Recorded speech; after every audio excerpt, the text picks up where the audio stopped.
माँ वीणा पाड़ी को नमन करता हूँ, विशिष्ट मंच को प्रणाम करता हूँ, आप सबकी उपस्थिति को प्रणाम करता हूँ। समय सीमा 4 बजे तक की है और हमें पूज्य महाराज जी का आशीर्वाद मिल रहा है। हम चाहते हैं कि ये आशीर्वाद सबको मिल जाए। और रही बात कविता की, तो आज अटल जी का जन्मदिन है। मैंने अटल जी पर एक कविता लिखी थी, उसकी केवल 2 पंक्तियां पढ़ता हूँ कि बिना मूर्ति श्रद्धा विहीन जैसे लगता देवालय है, बिना मूर्ति श्रद्धा विहीन जैसे लगता देवालय है, बिना मूर्ति श्रद्धा विहीन जैसे लगता देवालय है, बिना तुम्हारे उस हालत में राजनीति विद्यालय है। बिना तुम्हारे उस हालत में राजनीति विद्यालय है। इस विद्यालय में कार्यक्रम है, ये वो हॉल है जहां मैंने सबसे पहली बार कविता की रिहर्सल की। आदरणीय हरिशंकर त्रिपाठी जी बैठे, उन्होंने उनकी लिखी हुई कविता मैं यहाँ रटता था और 26 जनवरी 15 अगस्त पर बाहर स्टेज जो बनी है वो मेरा सबसे पहला मंच था। मेरे लिए अखिल भारतीय मंचों से बड़ा वो मंच है। और आज उस कार्यक्रम इस विद्यालय में हुआ। जब ये कार्यक्रम बना तो मैंने राष्ट्रीय कवि संगम इटावा के भी संरक्षक और मेरे व्यक्तिगत संरक्षक आदरणीय कुछ चाचा जी से मैंने कहा कि कार्यक्रम ऐसे ऐसे करना है। बोले ठीक है कार्यक्रम करो। हमने कि अब कैसे होगा, कि कुछ नहीं होगा, तुम केवल जाओ, तुम्हें जैसे करना है वैसी तुम्हें सारी व्यवस्थाएं मिलेंगी। और वैसा ही पूरा कार्यक्रम हुआ। मेरे सामने जो लोग बैठे हैं, मंच पर जो लोग बैठे हैं, हमारे जो मुख्य अतिथि आदरणीय लाल बाबा जी, उनके पास मैं जब भी अगर नहीं पहुंच पाऊं तो वो मुझे जब भी मिलता हूं तो कहते तू आता नहीं, बहुत बदमाश है, आया कर। मतलब आशीर्वाद आजकल लोग देना नहीं चाहते हैं, लेकिन एक ऐसे संत जो हमें हमेशा आशीर्वाद देना चाहते हैं, हम भले ही न ले पाएं, ये हमारी गलती रहती है कि हम उनके पास पहुंच नहीं पाते हैं। लेकिन जब भी मैंने उनसे निवेदन किया है तो वो उन्होंने हमेशा स्वीकार किया और अपना आशीर्वाद दिया है। प्रधानाचार्य जी से मैंने कहा तो उन्होंने तुरंत जगह की व्यवस्था पूरी सब करवाई। और मेरे 2 बड़े भाई यहाँ ऐसे बैठे हुए हैं, राजीव राज जी, रौनक इटावी जी, कि जब वो कार्यक्रम में कोई कार्यक्रम हो, आज भी जब वो आए तो उन्होंने ये नहीं पूछा कि कार्यक्रम क्या चल रहा, कैसा चल रहा है, ये बोले कि सबसे पहले ये बताओ क्या व्यवस्था मुझे करनी है। तो जब सबका इतना सहयोग मेरे पास हो, मेरे बड़े भाई बंटी वाजपेयी जी बैठे हैं, वो तो अगर रात ना हो तो हम लोग रात में भी साथ ही रहें, वो मजबूरी है। बाकी सब लोग, सबका इतना आशीर्वाद साथ है। आज तो मेरा ये सौभाग्य है कि आदरणीय प्रेमचंद्र जी और दीन साहब और महाराम जी, ये त्रिवेणी जो आई है मुझे आशीर्वाद देने के लिए हम सब लोगों के, ये भी एक सौभाग्य है कि आज सब लोग मिल गए। तो मैं कविता तो नहीं, लेकिन आप सबका हृदय से आभारी जरूर रहूँगा। छोटा भाई प्रियांक, वैभव, ये ऐसे छोटे भाई हैं ना, जब जहाँ बुलाओ जैसे चाहो तुरंत आ जाते हैं। आप सबका मैं हृदय से बहुत आभार व्यक्त करता हूँ। और आदरणीय गुरुजी का तो आशीर्वाद मुझे तब से मिल रहा है जब से मैं इस विद्यालय में पढ़ रहा हूँ, और अब तो पढ़ चुका, आज तक बना है। आप सभी का बहुत बहुत आभार और बहुत बहुत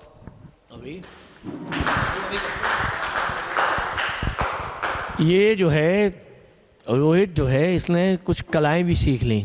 हम संचालन करने में, कविता पढ़ने से हमेशा बचते हैं, और इसने आभार कविता के लिए बुलाया, आभार व्यक्त करके चला गया। तो ये जो है, ये कला इसने जो है धीरे धीरे एडॉप्ट की। हमारे पास समय जितना है, 4 बजे का जो समय दिया है, हमें लगता है मंच के लिए अब उतना पर्याप्त है।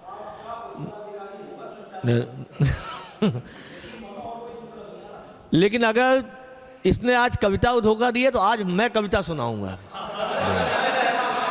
और दीन जी बैठे हैं और बिल्कुल अलग विधा की कविता, जो हमारी विधा नहीं है। हम लोग उससे अलग हटके इस लॉकडाउन में कुछ कविता लिखना सिखाया हमें, और हमें लगा कि विविध तरीके से बाबा जी बैठे हैं। एक गीत छोटा सा, राजीव की तरह ना हमारे पास गला है ना कला है, लेकिन ये गीत है नहीं है ये परमात्मा जाने। लेकिन हमने कोशिश की है। आज हमने कहा तुम बच के निकल जाओगे, आज हम सुनाएंगे। देखें दीन जी 2 मिनट लेंगे बस।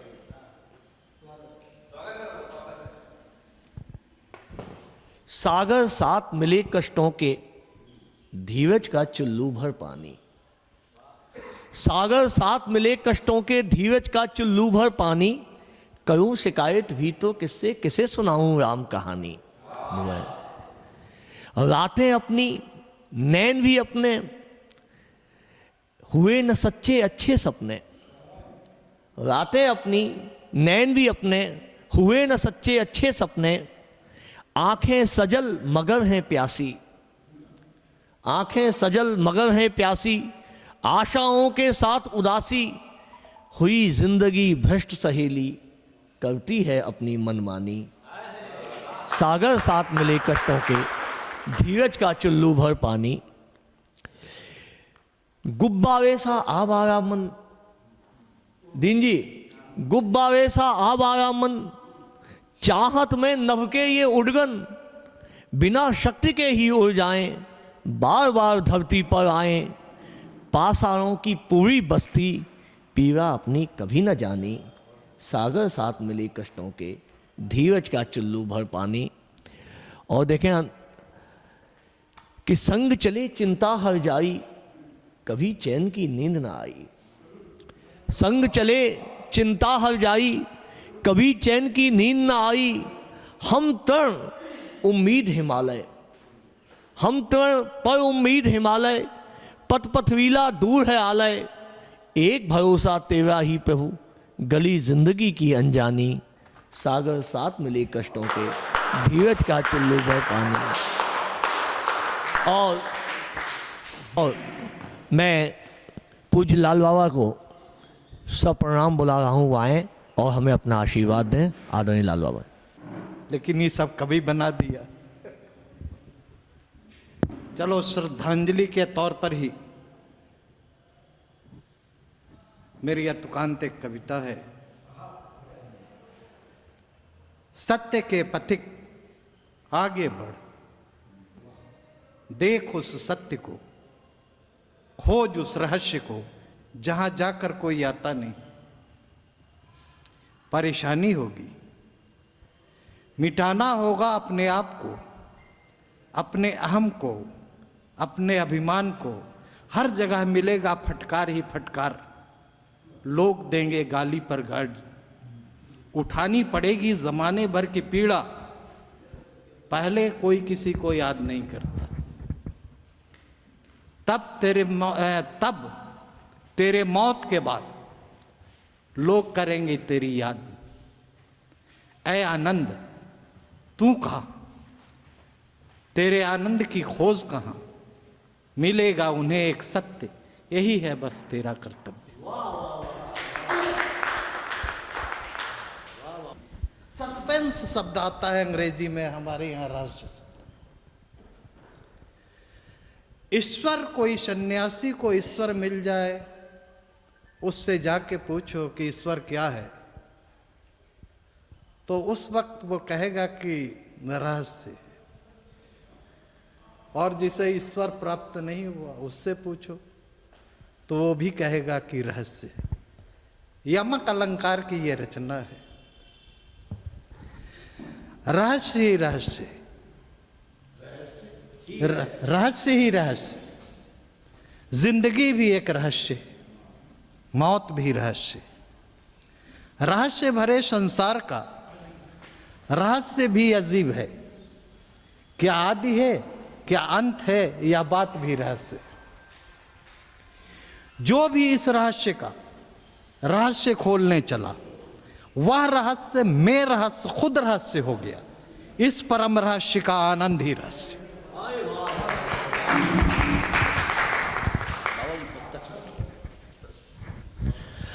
मैं आज के विशिष्ट अतिथि इस कॉलेज के प्रधानाचार्य श्री अनूप मिश्र जी से भी चाहूँगा कि आएँ और इन कवियों को अपनी शुभकामनाएं दें। मंच पर विराजमान लाल बाबा जी, शर्मा जी और आदरणीय डॉक्टर दीनराम जी, सभी को मैं हृदय से प्रणाम करता हूं। और विद्यालय के सभागार में उपस्थित स्थापित कवि, कवित्रियों तथा नवोदित कवि और कवित्रियों को भी मैं सादर उनका अभिनंदन करता हूं कि वो कम समय में आए और अपने अपने विचार प्रकट किए। और इस कार्यक्रम के संयोजक विजय चौधरी जी को मैं एक अपनी तरफ से एक ऑफ़र देता हूं कि हमारे विद्यालय का भवन प्रत्येक वर्ष उनके लिए उपलब्ध रहेगा। अगर जब भी वो कार्यक्रम करना चाहें तो उनका स्वागत है। मुझे एक दिन पहले बताएं और उनके लिए फिर से सभी के लिए संयोजक तो रोहित जी हैं, सभी कवियों के लिए उपलब्ध रहेगा। ये पहला मौका है कि मैंने किसी कवि सम्मेलन में एक अतिथि के रूप में उपस्थित हुआ हूँ, तो बड़ा अच्छा लगा आज मुझे। बिल्कुल। अब मैं चाहूँगा कि आपकी आवाज़ मुझे प्रत्येक वर्ष सुनने को मिले, तो इसी के लिए मेरी तरफ से ऑफ़र है, जब भी कभी इस तरह के आयोजन का कोई कार्यक्रम फिक्स हो मुझे एक दिन पहले बताएं। मैं यथासंभव कोशिश करूंगा कि आपको विद्यालय का सभागार और अपनी सुविधाएं उपलब्ध कराऊं। धन्यवाद। बहुत बहुत धन्यवाद अनूप जी। कवियों की बेअदबी आपकी बड़ी आभारी होगी, और इस विद्यालय के पूर्व अध्यापक होने के नाते, आपके सहयोगी होने के नाते एक मांग और हम जोड़े दे रहे हैं, अगली बार जब बुलाएंगे तो जो व्यवस्थाएं बाहर की हैं वो भी आप ही करेंगे, जो है ठीक। ये ज्ञानवर्धक बुद्धिवर्धक बनाना हमारा काम है, स्वास्थ्यवर्धक बनाना आपका काम है। मैं आज के समारोह अध्यक्ष श्री विजयानंद शर्मा जी को चाहूँगा वो आएँ, वो अपना आशीर्वाद प्रदान करें।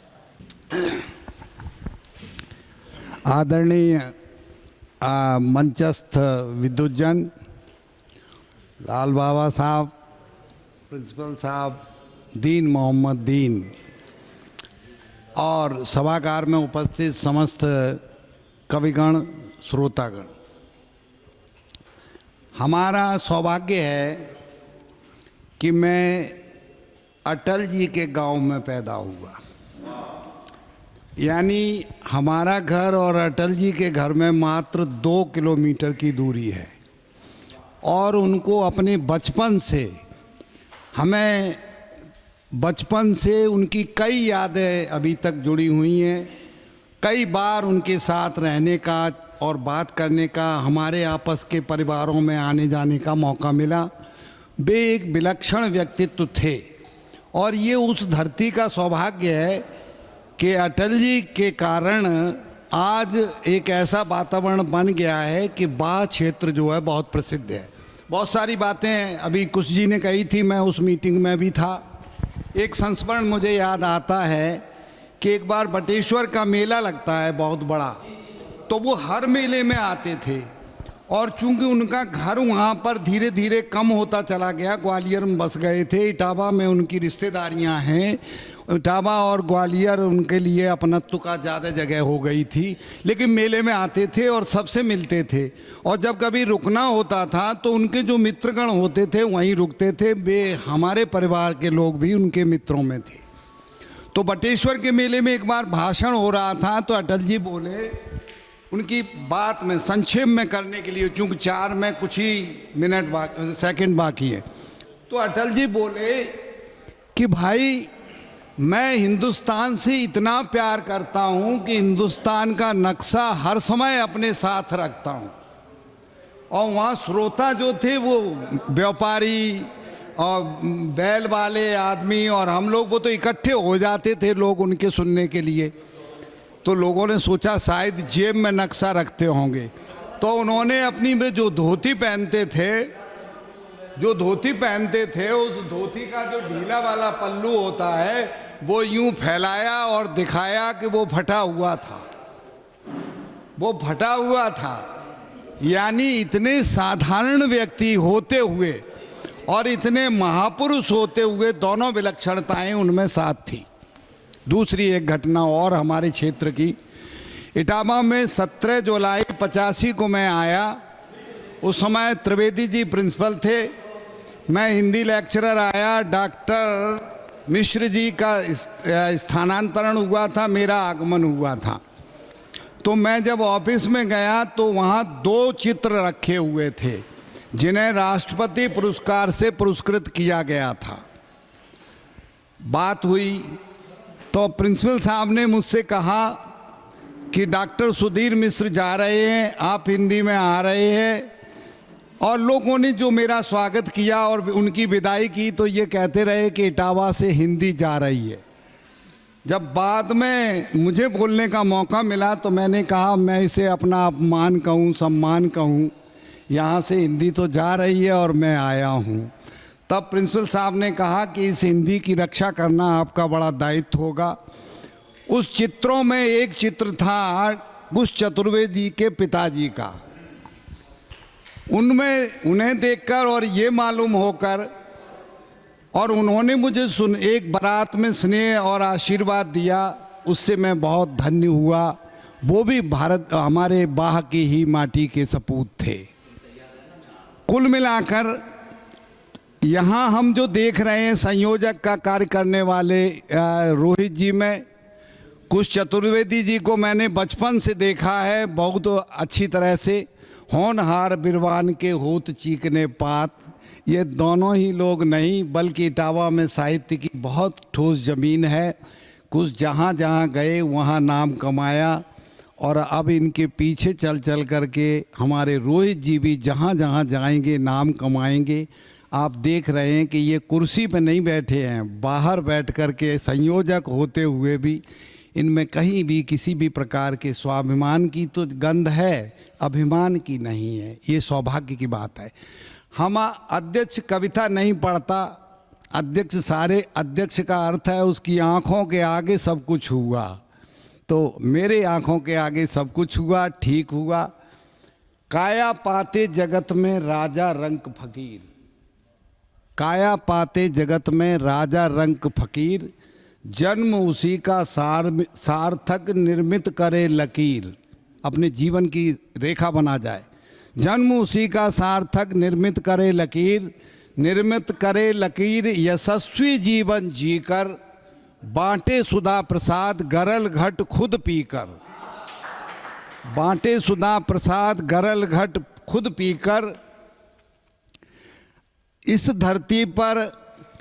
धरती पर सभी अमर हैं और खासकर वायु और जल, और जब तक रहे समय वे स्वयं अटल थे और रहेंगे अटल।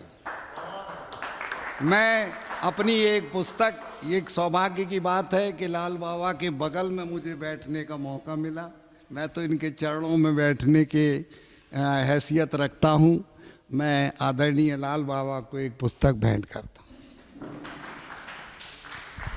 आज का कवि सम्मेलन बहुत अच्छा रहा, अच्छी संस्था है।